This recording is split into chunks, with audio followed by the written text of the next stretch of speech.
आपको सेंटर पे ना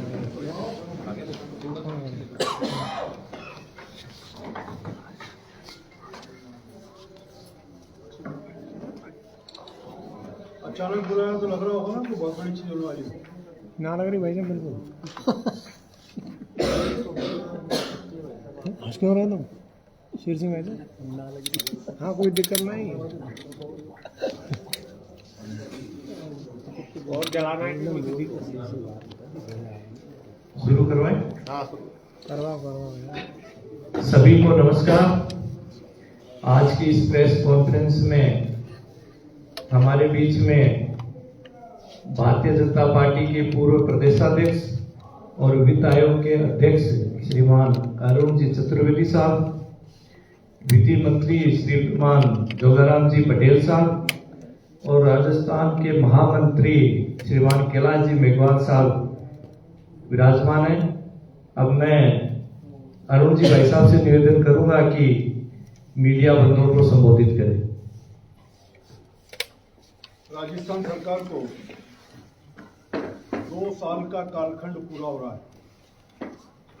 2 साल के कामों की जवाबदेही सरकार, जनहितैषी सरकार, जन अपेक्षाओं को पूरा करते हुए लगातार विषय बढ़ाने के नाते से आम जन के साथ लगातार संवाद रखते हुए ऐसे काम करने वाली सरकार के 2 वर्ष के कालखंड पूरे होने पर कल राजस्थान के यशस्वी मुख्यमंत्री श्रीमान भजनलाल शर्मा जी राजस्थान के सभी 200 विधानसभा क्षेत्रों में 200 रथों की रवानगी दोपहर 1 बजे OTS से करेंगे। इन रथों के माध्यम से राजस्थान सरकार की इन 2 वर्षों के कामों की जानकारी, उपलब्धियां, आम जनता के बजट के संबंधित बातें थी, उन सबको प्रचारित किया जाएगा। साथ ही प्रत्येक जिले में जो अलग अलग रथ जाएंगे उन जिलों के बारे में भी जानकारी सब होगी। इस पूरे कालखंड में 15 दिन का ये रथों का कालखंड रहेगा। 14 तारीख से शुरू होंगे, 25 तारीख तक ये रथ चलने वाले हैं और 11 दिनों में प्रत्येक विधानसभा के सभी शहरी क्षेत्रों में, वार्डों में और ग्रामीण क्षेत्रों में प्रत्येक पंचायत तक इन रथों का जाने का कार्यक्रम होगा। इसमें पार्टी के, भारतीय जनता पार्टी के हर स्तर के कार्यकर्ता भी अलग अलग समय पर इन रथों के साथ जुड़ेंगे। साथ ही 2 दिन जो शुरू के होंगे वहाँ सभी प्रभारी मंत्री अपने प्रभार वाले जिलों में इनकी शुरुआत करेंगे। प्रेस कॉन्फ्रेंस भी, रथों की रवानगी का कार्यक्रम, जिसमें सरकार के 2 वर्ष के कालखंड और उसके बाद इस जिले में जो काम इन 2 वर्षों में हुए हैं उन कामों के बारे में भी जानकारी सब प्रेस कॉन्फ्रेंस के माध्यम से, रथों के माध्यम से जगह जगह हर स्तर के कार्यकर्ता नीचे से इन्वॉल्व रहते हुए जगह जगह जन संवाद के कार्यक्रम आयोजित करने का क्रम चलेगा। उन जन संवाद के कार्यक्रम में लोगों के भारतीय जनता पार्टी की सरकार को विषय में कोई राय होगी तो उसको भी लेने का बात और अपना विषय जनता के सामने ध्यान में आता है कि 2 वर्ष के कालखंड में जो निष्कल का है सारे विषय, इन सब विषयों को लेकर के एक अगले कुछ दिनों में मुख्यमंत्री जी स्वयं एक विस्तृत प्रेस ब्रीफिंग का कार्यक्रम करेंगे जिसमें सबकी जानकारी अपन सबको उपलब्ध कराने का काम है। मुझे इतना इस विषय के बारे में जानकारी देनी थी।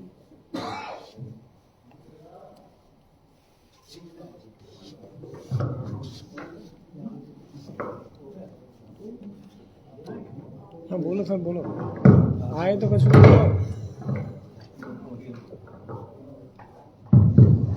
शेर सिंह भाई तुम हंस क्यों रहे यार? हाँ जब बुलाए तो यार कुछ तो बोलो।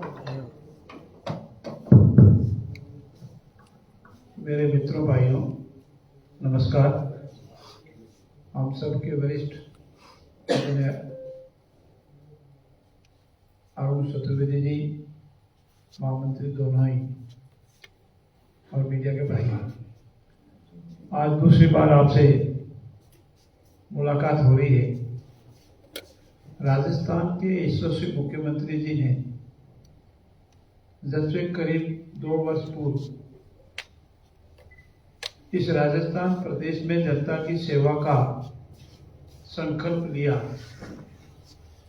राजस्थान की आम आवाम ने जब 3 दिसंबर 2023 को सेवा का मौका दिया, उसके बाद संकल्प के साथ कार्य आगे बढ़ाया। और किसी भी प्रदेश के विकास में दो चार बहुत महत्वपूर्ण आयाम होते हैं। उस प्रदेश में पेयजल की व्यवस्था कैसी है, उस पेयजल में बिजली की व्यवस्था कैसी है, ऊर्जा की व्यवस्था कैसी है, प्रदेश में आवागमन के साधन, सड़क तंत्र और कनेक्टिविटी कैसी है, प्रदेश में कानून व्यवस्था किस तरह से है। और इन सब को ध्यान में रखते हुए किसी भी देश और प्रदेश के विकास में उसका औद्योगिकरण का मूल रीढ़ की हड्डी होता है।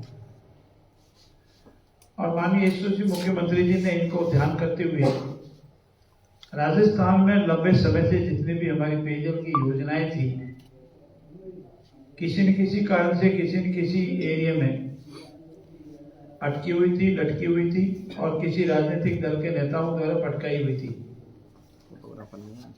और उन सब का विस्तृत जानकारी आप सब परिचित हैं।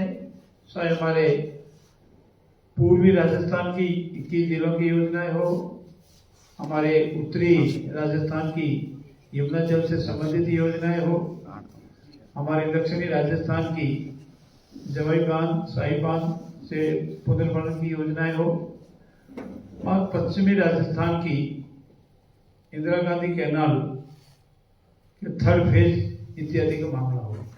इन सब को सुलझाया, व्यवस्था की और प्रभु की कृपा हुई कि पिछले 2 वर्ष से हमारे जितने भी पेयजल के स्रोत हैं, डैम है, वो सब प्रभु ने भरे रखे। इसके बाद ऊर्जा क्षेत्र में ईश्वर की कृपा राजस्थान में है और हमने गुजरात से सीखा भी है कि जो हमारी भूमि है जो कृषि के उपयोग में नहीं आ रही है, ऐसे ही पड़ी है, और वहां पर सूर्य देवा की बहुत अच्छी मेहरबानी है। तो ऊर्जा के क्षेत्र में भी हमारा चाहे बाड़मेर है, जैसलमेर है, बीकानेर का पार्ट है, फलोदी है और जोधपुर है, इसका भरपूर उपयोग करते हुए चाहे वो विंड पावर है, चाहे वो सनलाइट से मिलने वाला हमारा ऊर्जा का स्रोत मेन, उसमें बहुत अधिक तत्परता से और लगन से कार्य हुआ। और मैं आज आपके सामने गर्व से कह सकता हूं कि आने वाले कुछ महीनों के बाद, 15 महीने 12 महीने के बाद ये राजस्थान प्रदेश ऊर्जा में आत्मनिर्भर होगा।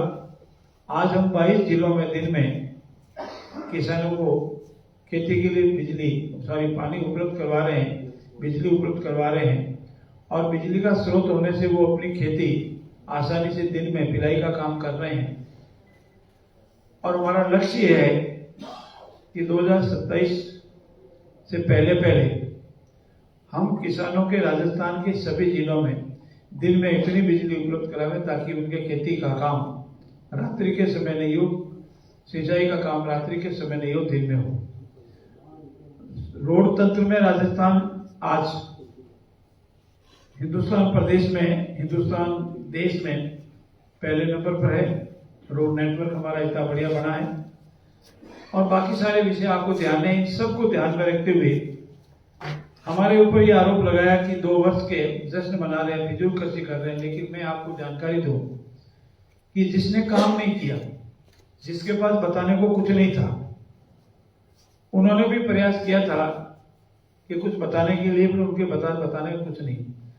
हमने जो कुछ किया है, जो धरातल पर है, जिसका फायदा राजस्थान की आवाम को मिला है, वो बताने के लिए हम जनता के बीच में जा रहे हैं। ऐसी स्थिति में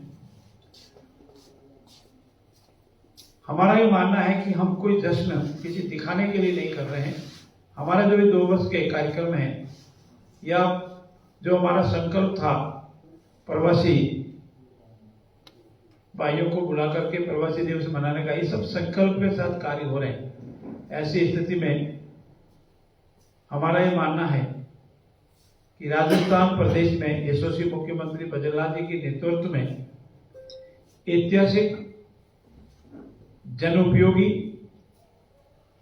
और रिजल्ट देने वाले, रिजल्ट ओरिएंटेड कार्य हुए हैं, समयबद्ध कार्य हुए हैं, उसके लिए आभार भी व्यक्त करना है। रथों के माध्यम से जिन जिलों में कार्य हुआ उनकी जानकारी मिलेगी और इसी निमित्त आप सबको आज यहाँ याद किया गया है।